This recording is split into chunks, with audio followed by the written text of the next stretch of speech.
Hello everyone, myself Dr. Sanjay Kumar Soni. In this video, I am going to discuss about anatomy of orbit. The purpose of this video is to review the anatomy of the orbit from a surgical perspective. The content focuses on the skeletal and soft tissue architecture and does not include a description of the eyeball. The orbits are conical structures dividing the upper facial skeleton from the middle face and surround the organ of vision. Although the orbit is commonly described as pyramidal in shape, it is not an angular structure, and the walls are not regular. Rather, its walls, apex and base are curvilinear and are perforated by foramina and fissures, and they have several irregularities where ligaments, muscles, and capsule attach. Orbit is Orbit is found by seven bones. It has four walls, four margins, four important openings, six contents, and five important relationships. Seven bones that makes the bony orbit are frontal bone, zygomatic bone, maxillary bone, ethmoidal bone, sphenoid bone, lacrimal and palatine bone. Now coming on to the dimensions of orbit. The volume of each orbit is slightly less than 30 cubic centimeter. The orbital entrance averages about 35 mm in height and 45 mm in width. The maximum width is about centimeter behind the anterior orbital margin. In adult, the depth of the orbit varies from 40 to 45 mm from the orbital entrance to the orbital apex. Both races and sex affect each of these measurements. Some more measurements. Some more measurements about orbit. Entrance height 35 mm, entrance width 40 mm, medial wall length or depth 45 mm, volume 30 cubic centimeter. Distance from the back of the globe to the optic foramen is 18 mm. Coming on to the orbital roof. The orbital roof formed from both the orbital plate of the frontal bone and the lesser wing of the sphenoid bone.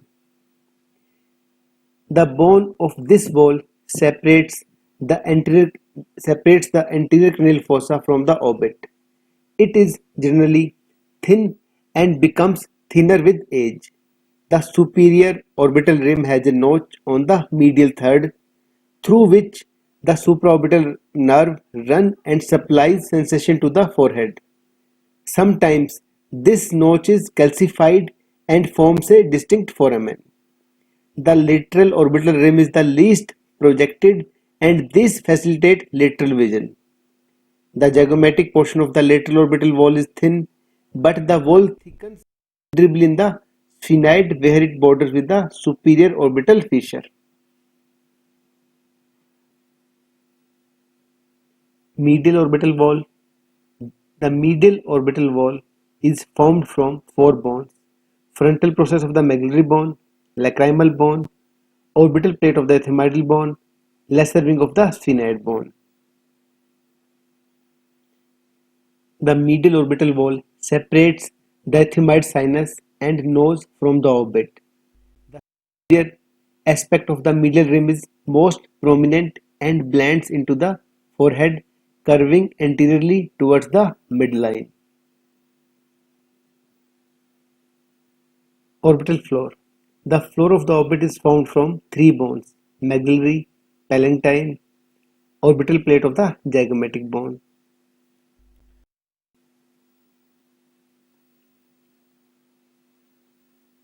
From the inferior orbital rim, the floor dips inferiorly while maintaining the same cephalocaudal position for approximately 15 mm past the inferior orbital fissure.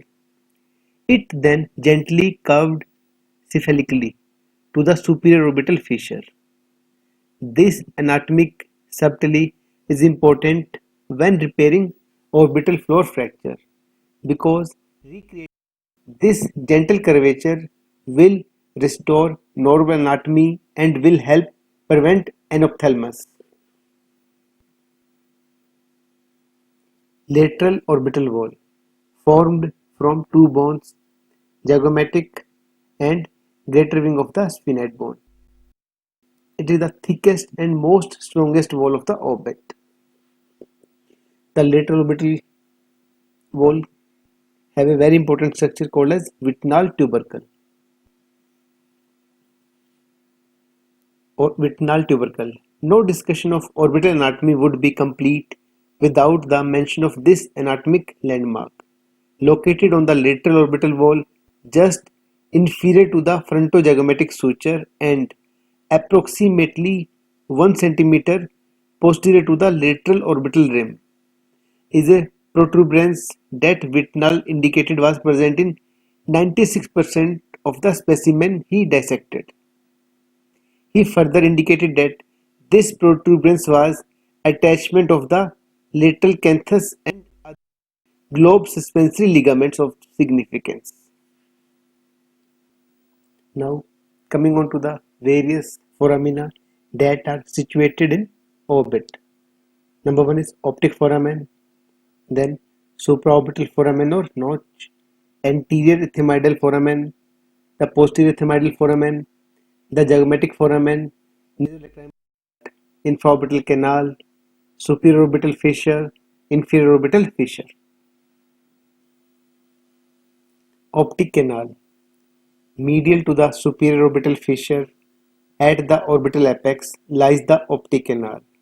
It is approximately 5 mm in diameter and runs in superior medial direction into the cranial fossa. The canal itself is less than 1 centimeter in length and lies entirely within the sphenoid. The walls of the canal can be thinned by proximity of the sphenoid sinus.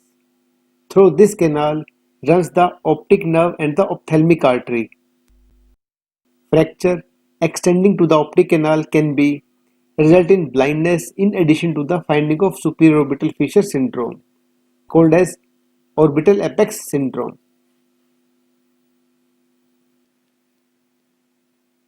Supraorbital notch.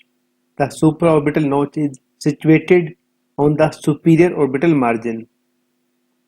It transmits the supraorbital nerves and blood vessels.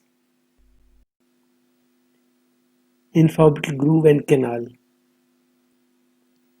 Situated on the floor of the orbit in the orbital plate of the maxilla. Approximately 1 centimeter posterior to the inferior lateral orbital rim lies the infraorbital groove, which connects the pterygopalatine fossa with the floor of the orbit. The fissure is composed of the zygomatic and sphenoid bone on the lateral side and the zygoma and maxilla on the medial side. In the anterior portion of the fissure, a small canal runs anteriorly through the floor of the orbit and exit on the facial side of the maxilla, approximately 5 mm inferior to the rim. Through this canal runs the infraorbital nerve, which also gives off small dental branches anterior superior and middle superior nerve before exiting facially. Nasolacrimal canal. The infero-medial orbital wall is penetrated by the nasolacrimal canal, which houses the nasolacrimal duct. Just anterior to the canal and on the frontal process of the maxilla lies the anterior lacrimal crest, which are elevated prominence which attaches the anterior portion of the middle canthus. You can clearly see in this picture the location of the lacrimal duct, its opening, lacrimal gland and excretory system. The main lacrimal gland is located in a shallow depression within the orbital part of the frontal bone. The gland is divided into two parts. When the upper eyelid is averted, the smaller palpebral part can be seen in the supralateral conjunctival fornix. Now you can clearly see the location of the lacrimal gland on the superior and lateral wall of the orbit, and position of the lacrimal duct on the medial aspect. Superior orbital fissure located posteriorly between the greater and lesser ring of the sphenoid. It communicates with the middle cranial fossa. The supraorbital fissure separates the greater and lesser wing of the sphenoid and lies between the optic foramen and the foramen rotundum. It provides passage to the three motor nerves to the extraocular muscles of the orbit, that are oculomotor nerve, trochlear nerve, and abducens nerve. The ophthalmic division of the trigeminal nerve also enters the orbit through this fissure.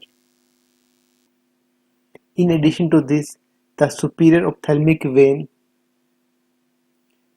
courses through this structure. You all can clearly see the various structures passing through the supraorbital fissure in this picture. Fracture, edema, or hematoma extending to the superior orbital fissure can result in ophthalmoplasia, ptosis, or pupillary dilatation.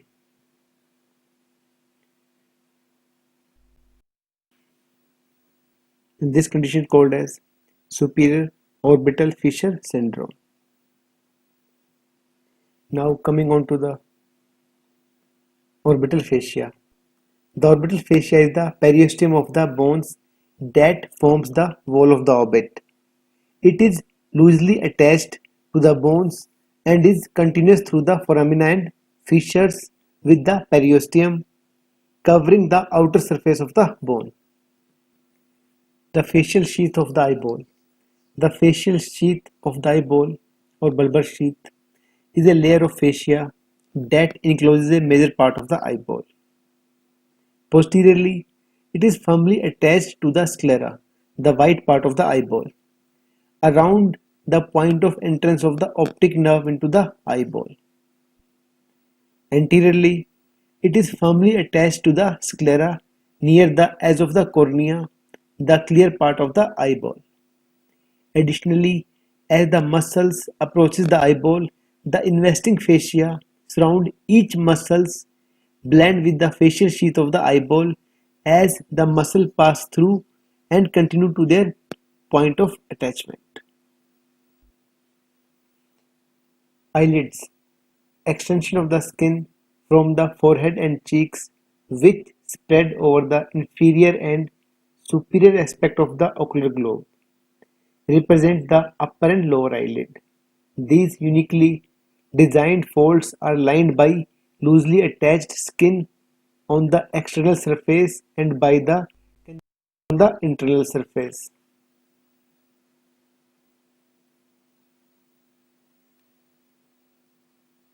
Separating the internal and external surface of the eyelids are several rows of hair-bearing lines at the eyelid margin called as eyelashes and the opening of the tarsal glands.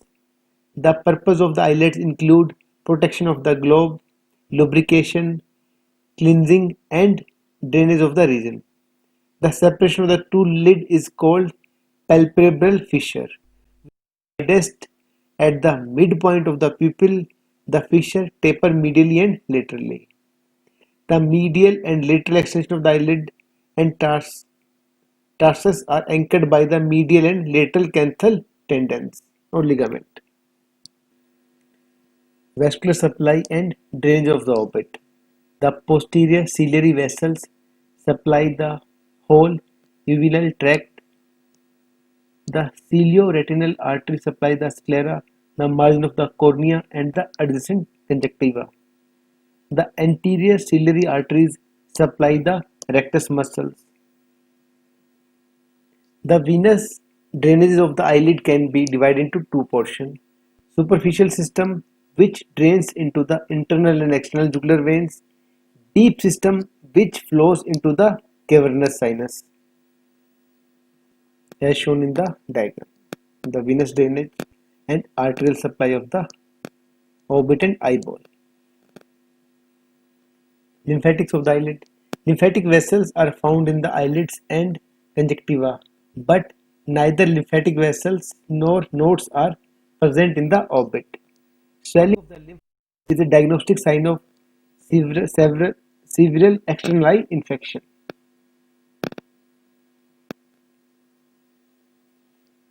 Thank you, and to be continued.